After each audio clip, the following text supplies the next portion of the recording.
If I start crying, you should know that this wouldn't be the first time Mark has made me cry. I met Mark 2 years ago as a student in his television news reporting class. On the first day, he handed me a 60-page syllabus and said, "Welcome to the most challenging course of your life." It wasn't long before I understood what he meant. Mark made me an OPB, one-person band, for my first news story, meaning I had the roles of reporter and photojournalist, which are typically split between 2 students. To make matters worse, the camera Mark gave me was broken. The day before my story was due, I realized that nothing had recorded. Notice how I'm blaming Mark for all of this. I was frustrated. I marched into his office, dropped 50 pounds of camera equipment onto the floor, and with tears in my eyes, I said, "I don't know if I can do this." All Mark did was hand me another camera, and he said, "I know you can." These words and other words of encouragement have continued since. Mark is the first educator to say that he believes in me. He's the only educator to say he's proud of me. I'm honored to be here tonight as Mark accepts this wonderful, much-deserved award. Before Mark became a lecturer at UW-Milwaukee, he spent 17 years as a professional journalist, producing nightly newscasts in Eau Claire, Green Bay, and Milwaukee. In that time, Mark won nearly 50 awards for excellence in broadcast journalism. As director of news planning at WITI, Mark managed the expansion of Wisconsin's largest broadcast news organization. The Wisconsin Supreme Court presented Mark with a citation of appreciation for his work as broadcast pool coordinator for the Jeffrey Dahmer trial. In 2005, Mark won the UW-Milwaukee Alumni Association's Excellence in Teaching Award. In 2012, Mark was inducted into the Silver Circle of the National Academy of Television Arts and Sciences Midwest Chapter, recognizing his outstanding devotion of more than 25 years to television news in Wisconsin. Mark is a past president of both the Milwaukee Press Club and its foundation. As club president, he created a collegiate contest for journalistic excellence, negotiated the donation of the club's signature plaque collection to UWM's Golda Meir Archives, and supervised a lease for the construction of the Newsroom Pub and Grill. When Mark became a broadcast lecturer at UW-Milwaukee, he created PantherVision, a weekly television newscast led entirely by students in his television reporting and producing classes. Running PantherVision is tough. Mark spends hours every day of the week preparing for these newscasts. Semester after semester, students have heard his famous words, "I've been here since 5 a.m. yesterday." Which is probably true. I don't know when Mark sleeps, but his hard work and dedication to teaching his students shows. Now entering its 17th year, PantherVision has won nearly 250 national, state, and local awards. The newscast has been named the best in 6 states by the Midwest Broadcast Journalists Association 5 times, best in the state by the Wisconsin Broadcasters Association 6 times, has received 3 National Mark of Excellence Awards from the Society of Professional Journalists, a regional Emmy, and more than 100 awards from the Milwaukee Press Club.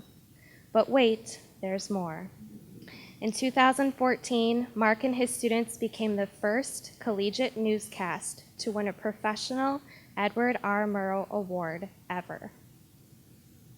I'm not the only student who views Mark as a mentor, a leader, an inspiration. If it were Mark up here presenting an award to his students, he would say, "The future of broadcast journalism is in very good hands." Tonight, I can proudly say, it's all because of you. Please help me welcome my hero, Mark Zoromski.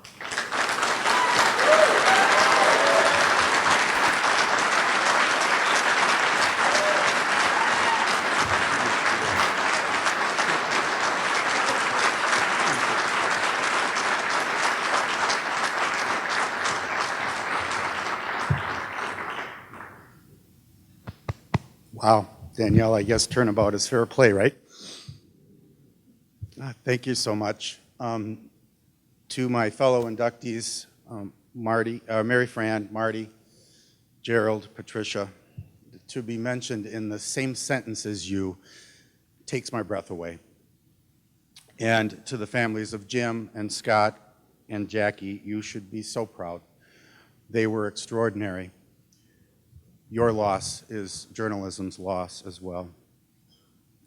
If I were to take my jigsaw and cut that award plaque into pieces, 1,000 would not be enough. This is my honor, but the award belongs to so many of you. The biggest pieces would go to my family, to my mom for passing on her love of teaching, my dad for his love of newspapers. To our boys, Drew and Joe, I am so proud of you every day. Thank you so much for your support. I wish everybody in the world had your acceptance of other people, of other cultures, of other religions, of other ethnicities. If they did, there would be no war. And to Kate,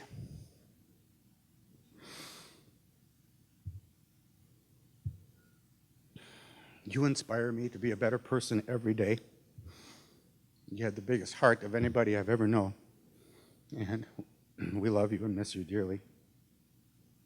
The largest piece of this award would go to my wife, Jill. You may have heard of her strength and faith and how she led our family through unspeakable tragedy. You may have heard about her grace and her strength in the face of breast cancer. But I want to tell you a story you probably haven't heard. It was the fall of 1995, and my office phone rang. It was Lou Friedland, our brilliant executive producer who had recently left us to go head the broadcast journalism program at UW-Madison.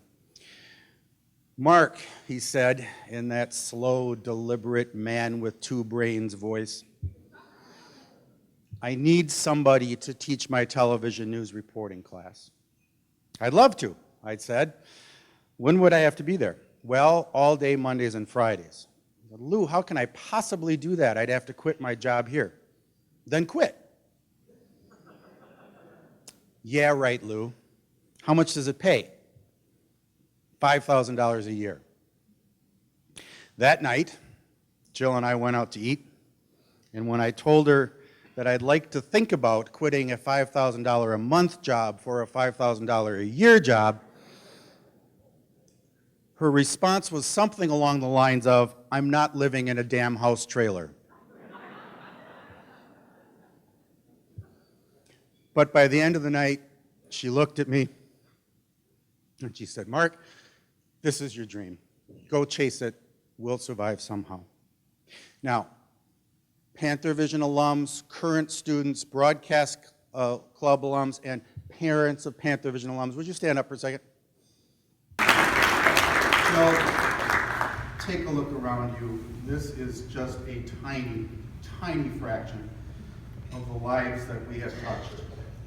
Every single one of their successes, every one of our successes, every one of our lifelong friendships can be traced back to that one moment of unconditional love. And for that, we are eternally grateful.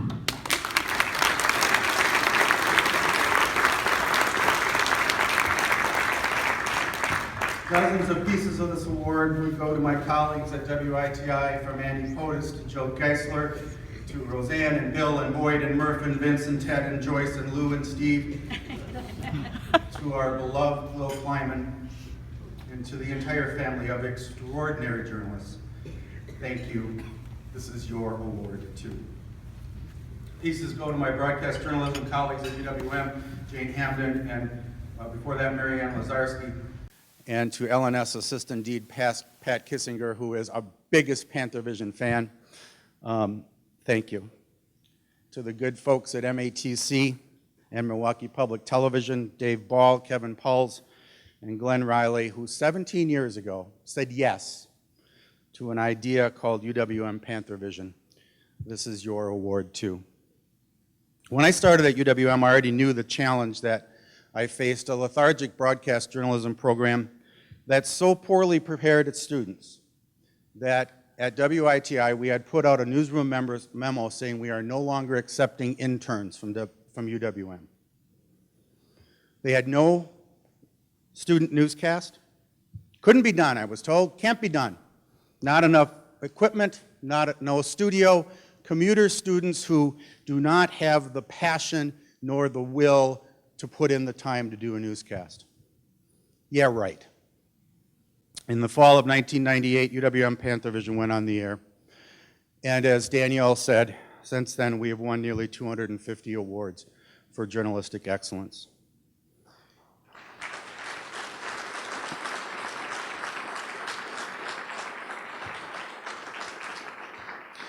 In conclusion, I heard a speaker say that you should throw that in once in a while because it gives the audience hope.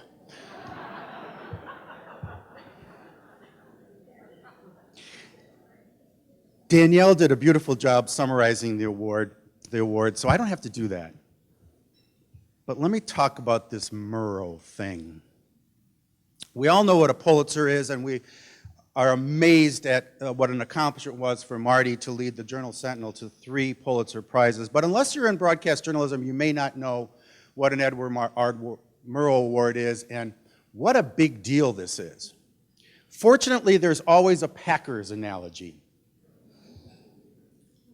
Think of the smallest high school in the state of Wisconsin. Their football team decides to play in the NFL. They beat the Packers.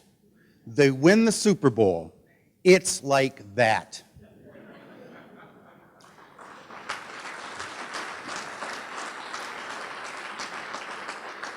No student news organization has ever won a National Edward R. Murrow Award, not the Medill School of Journalism, not the Walter Cronkite School of Journalism, not the Columbia School of Journalism, not even the Edward R. Murrow College of Communication at Washington State. No one ever dreamed it was possible, except us. Our students took the stage with 60 Minutes, NBC Dateline, ABC News, and the finest professional television stations across the country. I want to take just a couple of minutes to relive that glorious night in New York. That's what old people do. They relive things. Because we are so thankful to the Milwaukee Press Club Endowment and to the Milwaukee Press Club for donating money to allow our students to go to New York to attend the award ceremony. The second it came out, Milwaukee Press Club President for Life, Jim Nelson, was on the phone and said, "What do you need?" And I said, "Money." And he said, "I'll do it.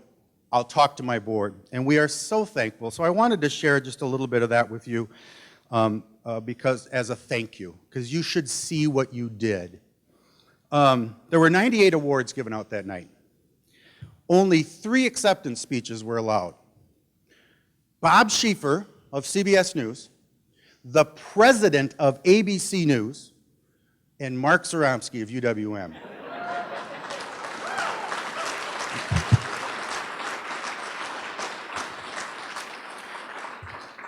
After my speech, we were ushered into a green room so that the students could have their pictures taken with a professional photographer. All the award winners went back there. And we're going into this room, and this guy in this tuxedo comes in behind us. Students get in the room. They immediately start taking selfies with David Muir of ABC World News Tonight, who had won an award just before us.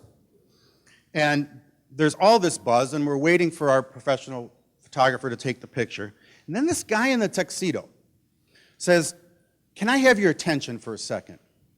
It turns out he was one of the national judges. And this is what he said to our students.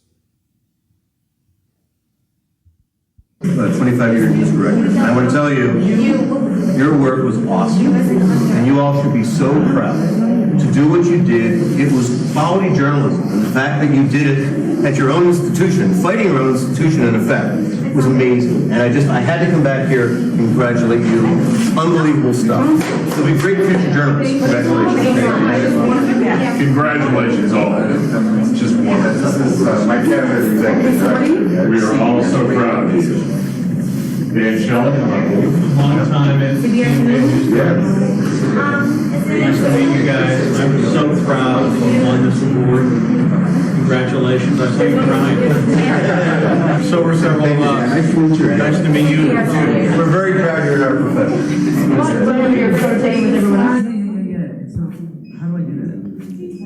Wow.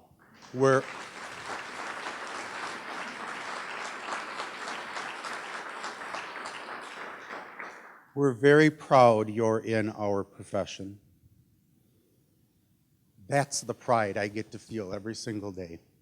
The pride of a student doing their first television news story, the pride of the students producing their first television newscast, which we did this morning, and I gotta tell you, it was tough. The pride of a student anchoring the newscast for the first time, the pride of our broadcast club students directing their first show, the pride of becoming lifelong friends. That's the pride I get to feel every day. Students and alums, it is an absolute privilege to be your teacher. I am so blessed that you have graced my life. You are the reason I'm here tonight. Thank you to all of you, and thank you to the Milwaukee Press Club for this incredible honor.